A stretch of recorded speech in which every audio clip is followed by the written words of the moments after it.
मैना की इच्छा के अनुसार एक ब्राह्मण पत्नी का पार्वती को पति धर्म व्रत का उपदेश देना।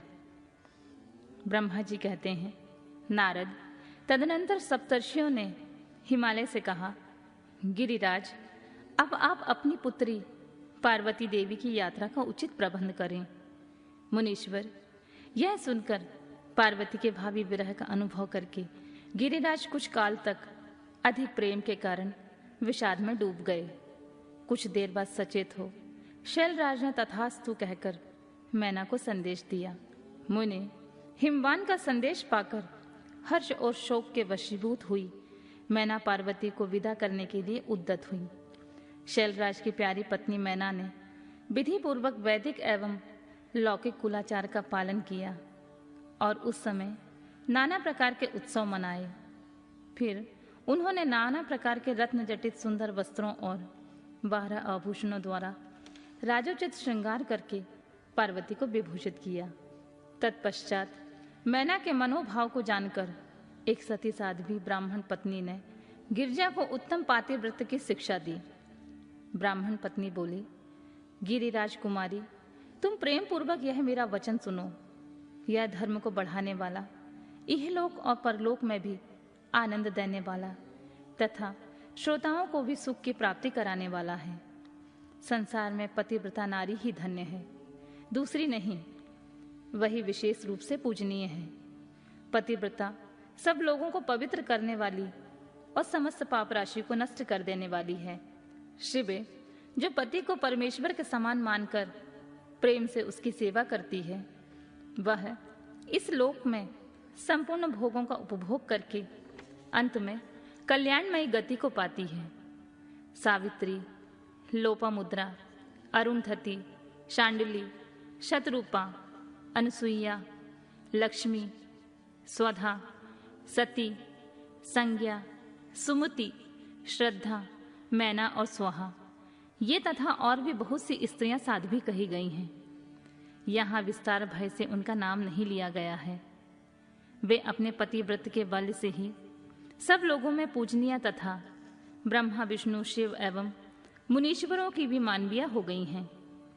इसलिए तुम्हें अपने पति भगवान शंकर की सदा सेवा करनी चाहिए। वे दीन दयालु सबके सेवनीय तथा सत्पुरुषों के आश्रय हैं।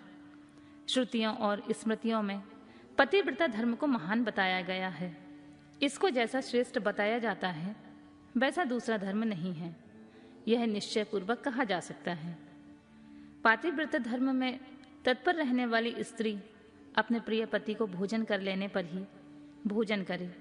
शिवे, जब पति खड़ा हो तब साध्वी स्त्री को भी खड़ी ही रहना चाहिए। शुद्ध बुद्धि वाली साध्वी स्त्री प्रतिदिन अपने पति के सो जाने पर ही सोए और उसके जागने से पहले ही जग जाए। वह छल कपट छोड़कर सदा उसके लिए हितकर कार्य ही करे।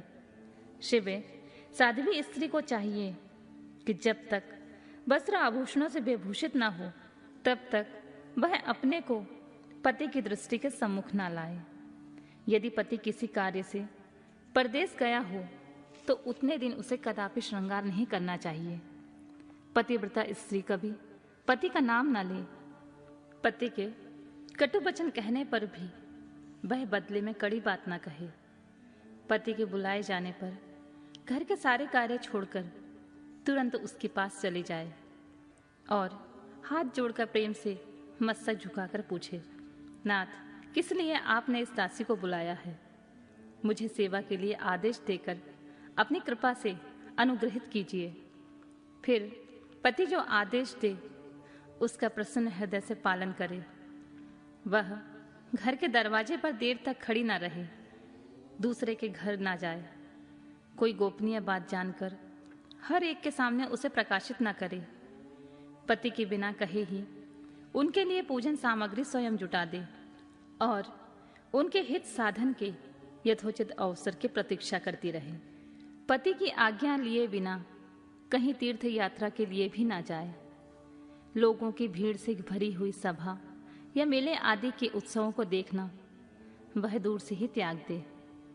जिस नारी को तीर्थ यात्रा का फल पाने की इच्छा हो उसे अपने पति का चरणोदक पीना चाहिए। उसके लिए उसी में सारे तीर्थ और क्षेत्र हैं। इसमें कोई संशय नहीं है।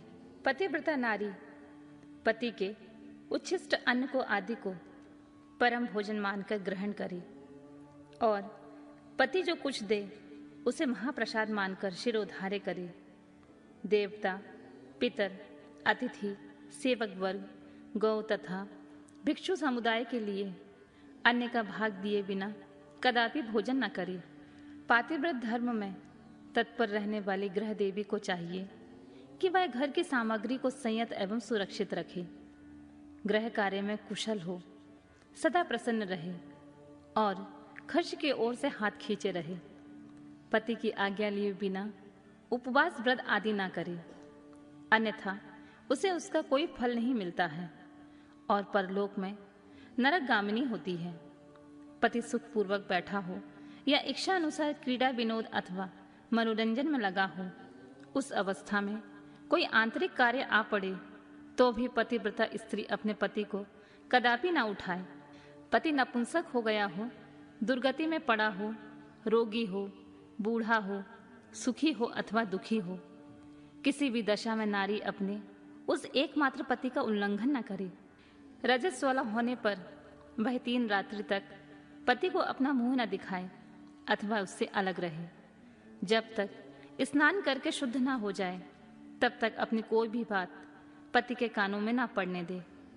अच्छी तरह स्नान करने के पश्चात सबसे पहले वह अपने पति के मुख का दर्शन करे, दूसरे किसी का मुंह कदापि ना देखे अथवा मन ही मन पति का चिंतन करके सूर्य का दर्शन करे।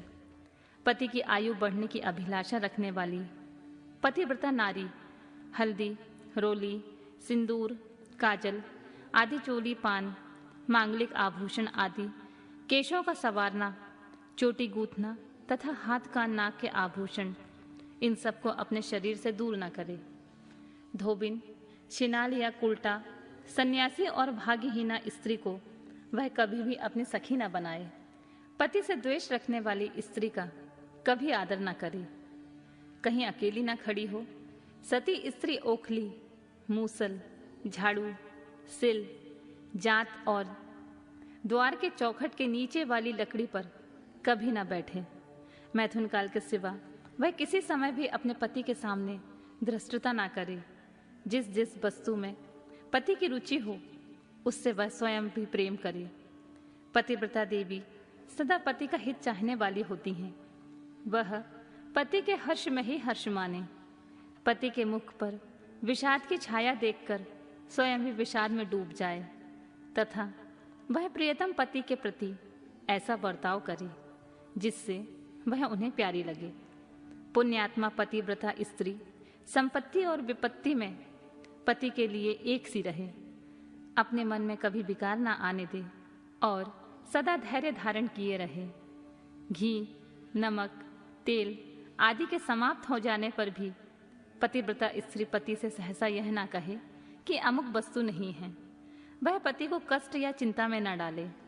देवेश्वरी पतिव्रता नारी के लिए एकमात्र पति ही ब्रह्मा, विष्णु और शिव से भी अधिक माना गया है। उसके लिए अपना पति शिव रूप ही है, जो पति की आज्ञा का उल्लंघन करके व्रत और उपवास आदि के नियम का पालन करती हैं। वह पति की आयु को हर देती हैं और मरने पर नरक में जाती हैं। जो स्त्री पति के कुछ कहने पर क्रोधपूर्वक कठोर उत्तर देती हैं, वह गांव में कुतिया और निर्जन वन में सियारिन होती हैं। नारी पति से ऊंचे आसन पर न बैठे, दुष्ट पुरुष के निकट न जाए और पति से कभी कातर वचन न बोले, किसी की निंदा न करे, कलह को दूर से ही त्याग दे, गुरुजनों के निकट ना तो उच्च स्वर से बोले न हंसे। जब बाहर से पति को आते देख तुरंत अन्न, जल, भोज्य वस्तु, पान और वस्त्र आदि से उनकी सेवा करती हैं, उनके दोनों चरण दबाती हैं और उनसे मीठा वचन बोलती हैं तथा प्रियतम के खेद को दूर करने वाले अन्य उपायों से प्रसन्नता पूर्वक उन्हें संतुष्ट करती हैं। उसने मानो तीनों लोगों को तृप्त और संतुष्ट कर दिया है। पिता, भाई और पुत्र परिमित सुख देते हैं, परंतु पति असीम सुख देता है। अतः नारी को सदा अपने पति का पूजन, आदर, सत्कार करना चाहिए। पति ही देवता है, पति ही गुरु है, पति ही धर्म, तीर्थ एवं व्रत है। इसीलिए सबको छोड़कर एकमात्र पति की ही आराधना करनी चाहिए।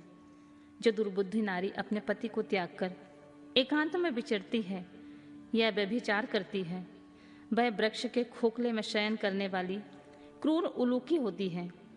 जो पराये पुरुष को कटाक्षपूर्ण दृष्टि से देखती है, ऐसी एचाई ताइनी देखने वाली होती है। जो पति को छोड़कर अकेले मिठाई खाती है, वह गांव में सुअरी होती है अथवा बकरी होकर अपनी ही विष्ठा खाती है। जो पति को तू कहकर बुलाती है, वह गूंगी होती है। जो सौत से सदा ईर्ष्या रखती है, वह दुर्भाग्यवती होती है। जो पति की आंख बचाकर किसी दूसरे पुरुष पर दृष्टि डालती है, वह टेढ़े मुंह वाली और कुरूपा होती है। जैसे निर्जीव शरीर तत्काल अपवित्र हो जाता है, उसी तरह पतिहीना नारी भली भांति स्नान करने पर भी सदा अपवित्र रहती है। लोक में वह माता धन्य है, वह जन्मदाता पिता धन्य है, तथा वह पति भी धन्य है जिसके घर में पतिव्रता देवी वास करती है। पतिव्रता के पुण्य से पिता, माता और पति के कुलों की 3-3 पीढ़ियों के लोग स्वर्गलोक में सुख भोगते हैं। जो दुराचारणी स्त्रियां अपना शील भंग कर देती हैं, वे अपने माता पिता और पति तीनों के कुलों को नीचे गिराती हैं तथा इस लोक और परलोक में भी दुख भोगती हैं। पतिव्रता का पैर जहां जहां पृथ्वी पर स्पर्श करता है, वहां वहां की भूमि पापहारिणी तथा परम पावन बन जाती है।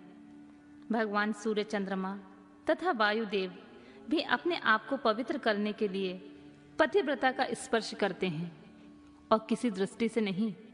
जल भी सदा पतिव्रता का स्पर्श करना चाहता है और उसका स्पर्श करके वह अनुभव करता है कि आज मेरी जड़ता का नाश हो गया तथा आज मैं दूसरों को पवित्र करने वाला बन गया। भार्या ही गृहस्थ आश्रम की जड़ है, भार्या ही सुख का मूल है, भार्या से ही धर्म के फल की प्राप्ति होती है तथा भार्या ही संतान की वृद्धि में कारण है। क्या घर घर में अपने रूप और लावण्य पर गर्व करने वाली स्त्रियां नहीं हैं, परंतु पतिव्रता स्त्री तो विश्वनाथ शिव के प्रति भक्ति होने से प्राप्त होती है। भार्या से इस लोक और परलोक दोनों पर विजय पाई जा सकती है। भार्याहीन पुरुष देव यज्ञ, पितृयज्ञ और अतिथि यज्ञ करने का अधिकारी नहीं होता है। वास्तव में गृहस्थ वही है जिसके घर में पतिव्रता स्त्री है। दूसरी स्त्री तो पुरुष को उसी तरह अपना ग्रास भोग्य बनाती है जैसे जरावस्था एवं राक्षसी। जैसे गंगा स्नान करने से शरीर पवित्र होता है, उसी प्रकार पतिव्रता स्त्री का दर्शन करने पर सब कुछ पावन हो जाता है। पति को ही इष्ट देव मानने वाली सती नारी और गंगा में कोई भेद नहीं है। पतिव्रता और उसके पतिदेव उमा और महेश्वर के समान हैं। अतः विद्वान मनुष्य उन दोनों का पूजन करे।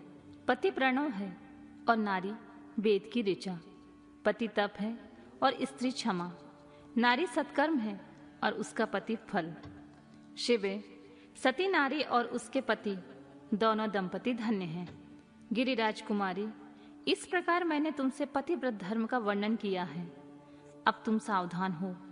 आज मुझसे प्रसन्नता पूर्वक पतिव्रता के भेदों का वर्णन सुनो। देवी, पतिव्रता नारियां उत्तमा आदि भेद से 4 प्रकार की बताई गई हैं, जो अपना स्मरण करने वाली पुरुषों का सारा पाप हर लेती हैं। उत्तमा, मध्यमा, निकृष्टा और अति निकृष्टा, ये पतिव्रता के 4 भेद हैं। अब मैं इनके लक्षण बताती हूँ, ध्यान देकर सुनो।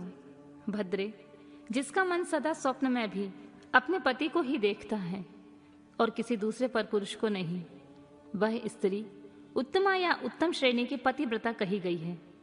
शैलजी, जो किसी दूसरे पुरुष को उत्तम बुद्धि से पिता, भाई एवं पुत्र के समान देखती है, उसे मध्यम श्रेणी की पतिव्रता कहा गया है। पार्वती, जो मन से अपने धर्म का विचार करके व्यभिचार नहीं करती, सदाचार में ही स्थित रहती है, उसे निकृष्टा अथवा निम्न श्रेणी की पतिव्रता कहा गया है।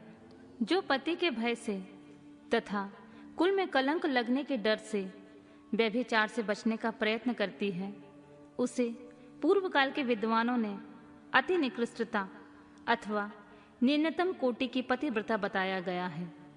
शिवे, ये चारों प्रकार की पतिव्रताएं समस्त लोगों का पाप नाश करने वाली तथा उन्हें पवित्र बनाने वाली हैं। अत्रि की स्त्री अनुसुईया ने ब्रह्मा, विष्णु और शिव इन तीनों देवताओं की प्रार्थना से पातिव्रत्य के प्रभाव का उपभोग करके वाराह के शाप से मरे हुए एक ब्राह्मण को जीवित कर दिया था। शैल कुमारी शिवे, ऐसा जानकर तुम्हें नित्य प्रसन्नता पूर्वक पति की सेवा करनी चाहिए। पति सेवन सदा समस्त अभीष्ट फलों को देने वाला है। तुम साक्षात जगदम्बा महेश्वरी हो और तुम्हारे पति साक्षात भगवान शिव हैं। तुम्हारा तो चिंतन मात्र करने से स्त्रियां पतिव्रता हो जाएंगी। देवी, यद्यपि तुम्हारे आगे यह सब कहने का कोई प्रयोजन नहीं है, तथापि आज लोकाचार का आश्रय ले मैंने तुम्हें सती धर्म का उपदेश दिया है। ब्रह्मा जी कहते हैं, नारद, ऐसा कहकर वह ब्राह्मण पत्नी शिवा देवी को मस्तक झुकाकर चुप हो गई। इस उपदेश को सुनकर शंकर प्रिया पार्वती को बड़ा हर्ष हुआ।